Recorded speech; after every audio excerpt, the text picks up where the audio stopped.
Hi, everyone. Welcome back to Muralist Spotlight. I'm your host, Naja Springer. Today, we're going to be speaking to Shira Walinsky about her projects, Making Home Movies and Rooting for You, located at 8th and Wolf in South Philadelphia. Firstly, thank you so much for joining me today, Shira. Thank you so much for having me here. It's an honor to be here with you today. Thank you. So my first question is, would you be able to tell us a little bit about yourself and your role or how you became an artist? Sure. I grew up as someone who was really shy. And I think as a teenager felt like I didn't fit in. I just, so I think art played a big role in finding my place in the world. And I loved, the possibility in art and gravitated towards people who were in the arts and kind of found my peers and loved painting, drawing, and was so thrilled to ultimately discover mural arts in Philadelphia over 20 years ago and to begin my work with mural arts, where I've done over maybe 30 murals, 40 murals in the city. And it's been an incredible journey with mural arts. Thank you for letting me know that. And, I'm sure followers would be interested. How did you start off in art? Did you go to school for art? Was just this a natural thing? Sure. I wound up actually getting a MFA in art after just not, I'm someone who thought, oh, should I go to school for social work or should I go for school for English? Should I go for school for filmmaking? I want to do art. I want to make art, but I want to be in the world. I loved Philadelphia growing up here. And I loved, Philadelphia's a city of neighborhoods, just that each part of the city had its own story. So I was really drawn to, I loved art. I loved painting big. I was very lucky and privileged to be able to get an MFA and thought, oh, I'll teach after that.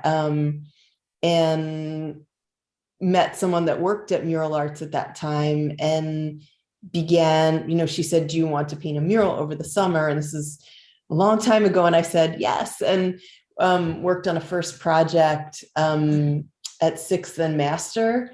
And from there began to work in the art education program at Mural Arts and really loved how much you learn on the ground with a community. I'm somebody that's still, I grew up as someone who was shy and also loved to listen to people, like listen to my family. I was always, like, you have to go back up, stop listening. And so I think I was drawn to places and people where there were stories that were not seen maybe in history books and not represented in the city. And that was like this connection that now I can articulate. Then I just was drawn to it with mural arts and began to work at Alney High School and Edison High School in the after school programs with mural arts, and just found this also dynamic experience working, with communities on the spot and kind of and creating together. Wow, that's awesome. And it's so amazing to hear that you've been with mural arts for such a long time. It's an amazing organization. So speaking of your work with mural arts, could you talk to us firstly about making home movies and, what the process was? Sure. So I would just jump back a bit because I've been at mural arts for a long time. Yeah, certainly. The process in a way has been very long. In a way, it's been 20 years of at first feeling just so interested in stories that are not visible or seen. And first that drew me to portraits, large portraits of people. One big project, a first project that I did was on the Spring Garden Street Bridge. And that was 46-foot portraits of community members from Mantua. And, the idea of the unknown hero that is in their neighborhood that does what they do every day and lives an extraordinary life. So I was always drawn to that. And that was one first mural that really just got me going. Then I think throughout doing murals, you have this wonderful process where you have a dialogue with community members about, what's your history? What are your dreams for the future? And a lot of that is captured in a mural. Some of it can't be. So I feel that movies and films to me are so powerful in capturing the deeper story and connecting what can't be seen in a mural. And the mural is powerful in that it engages people in that community and becomes a landmark, and becomes oh my God, I'm sorry, becomes a monument and a landmark and represents what should be seen as important history. So making home movies, though, came from my work with a project, Southeast by Southeast, which began in 2012. It's a community space founded with social worker Melissa Fogg and artist Miriam Singer, where we worked with new refugee families from Burma and Bhutan. And through this project, we created murals, we created public artwork, and I also began teaching English through the project because families felt really lost in the US. So learning the language and also keeping your culture was very important. And these films come from those two aims to kind of, tell the stories of life coming to the United States, tell the stories of, families, Karen families from Burma who lived in refugee camps in Thailand, who struggled to get out of Burma and made it to Thailand, raised their kids there in the refugee camps, wanted a better life, and were relocated in South Philadelphia. So I felt like, oh my God, am I really hearing the story of an 83-year-old woman who survived in the jungle, gave birth alone as a single mom? So that's the kind of story that I thought, this can't go in the mural. This has gotta, or it could go in a mural, some of it, but some of it just, would work so well in the film, and families express the desire to have stories be passed down to their kids. And so there I am in an English class hearing these stories thinking, okay, this is a perfect marriage between, the struggle to communicate these stories when, you're here, you're learning English. It's so hard to learn the language. But yet you want to communicate these stories to your children and grandchildren. So that's how Making Home Movies began. And currently it's 5 films, working on the 6th short film. And the last 3 are intergenerational stories where children interview their parents, parents interview their children, their kids about their experiences. And they are incredible experiences. So that's the story of Making Home Movies. And I was very lucky, you think, well, this is mural arts. What are you talking about movies? I think this is an example of the growth at mural arts over, the years that I've worked there to expand programs, projects into other mediums. And this also is coming from working at a community space for 10 years at Mural Arts under the Porchlight program, where a partnership with the Department of Behavioral Health looked at where are there communities that aren't seeking traditional mental health help, going to a therapist. So that's where Southeast by Southeast emerged. As a space to help communities adjust to life in Philadelphia and families that had been through great trauma in their home countries. So I think the idea of telling your story in your own way, on your own terms, is a part of the films. And it's a part of how murals are created. What do communities want to say about their own stories, and what are the terms that they want to say them on? And so I think that's kind of the heart of the murals and the films. Yeah, I think that's so beautiful. And I do want to say it's one thing to read about something. I read about the process of making home movies during October, but it's another to hear you talk about it and, the process that you went into speaking to these people and going and helping them learn a new language in a new country in a new city. So thank you so much for sharing that with us. And I definitely want to know what's currently going on with Making Home Movies. When will it premiere again? Or when will the premiere happen? Sure. Okay. So we're going to have a screening June 16th, 7 p.m. at Scribe Video. And I'm really honored. I love Scribe and they do incredible work. So feel really honored that they want to show these films. And I'm also working on the sixth film, which is a story about a father and a daughter separated for 20 years. Because of the civil war in Burma, the father had to leave his two daughters with another family member.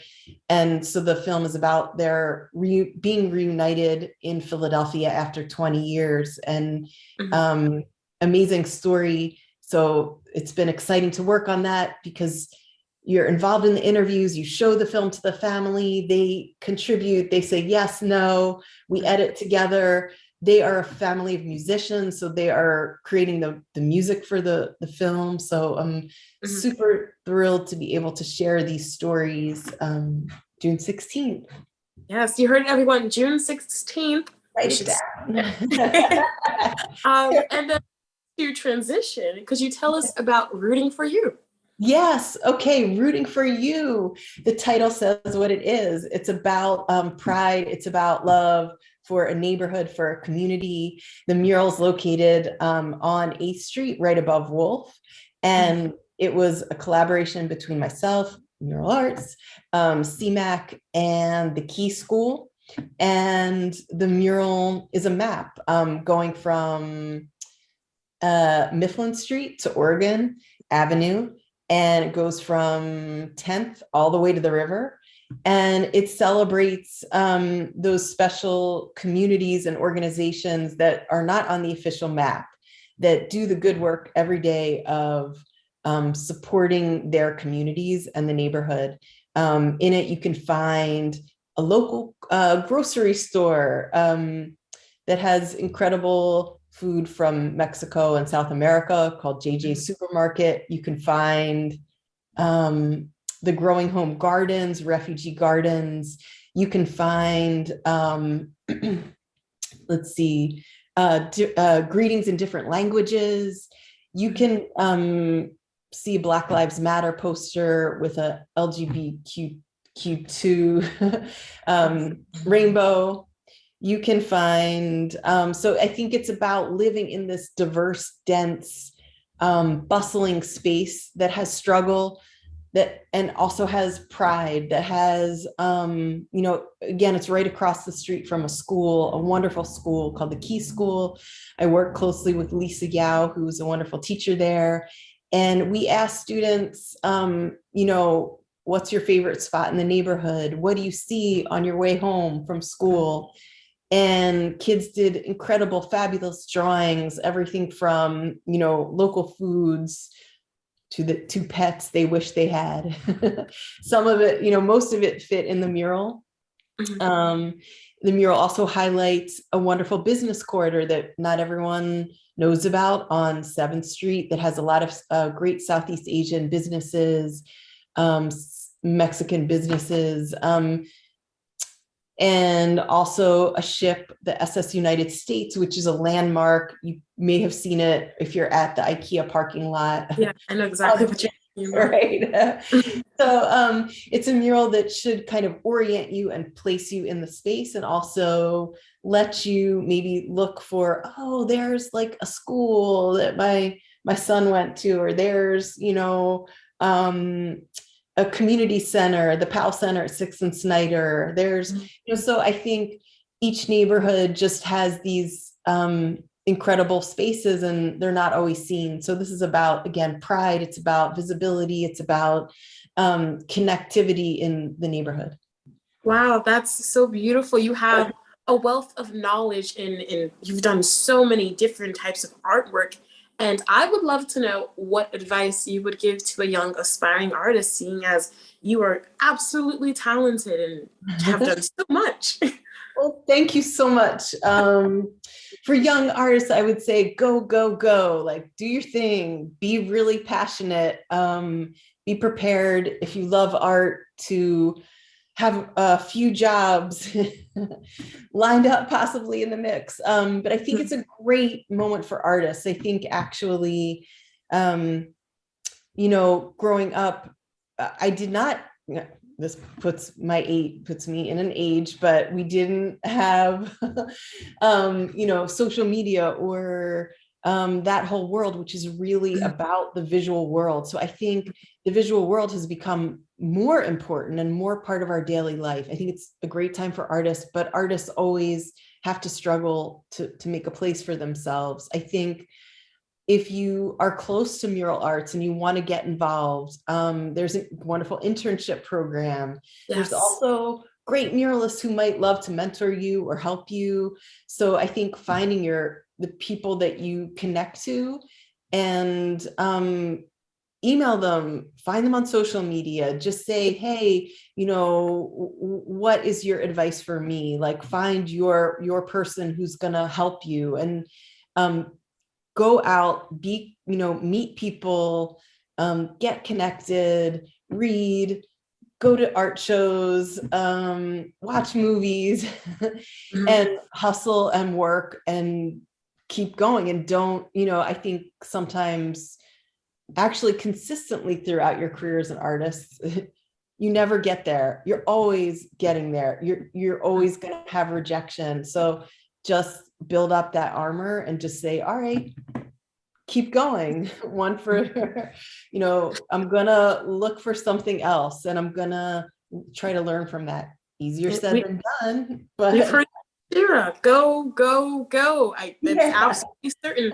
And with the social media, I am the social media and marketing manager at Mural Arts. Send us a DM if you have a question about an artist or a mural or about artist opportunities or career opportunities. I would gladly be able to assist you and point you in the right direction. You are awesome. See, if I was a young artist now, I would see you, hear you, and be like, all right, I'm reaching out right now. Heard it from Shira. And so for our last question, where can we find you on social media, and do you have a website? Sure, I do. I have a website, shira.walinsky.net. And I have an Instagram page. It's my name, Shira Walinsky. And so reach out on Instagram. That's probably a good way. And another advice for younger artists too would be, I forgot to say one thing, whatever skill you feel in your gut, like keep going. If you draw every day, that's your practice. So commit to it, and it's going to lead you somewhere. Yes.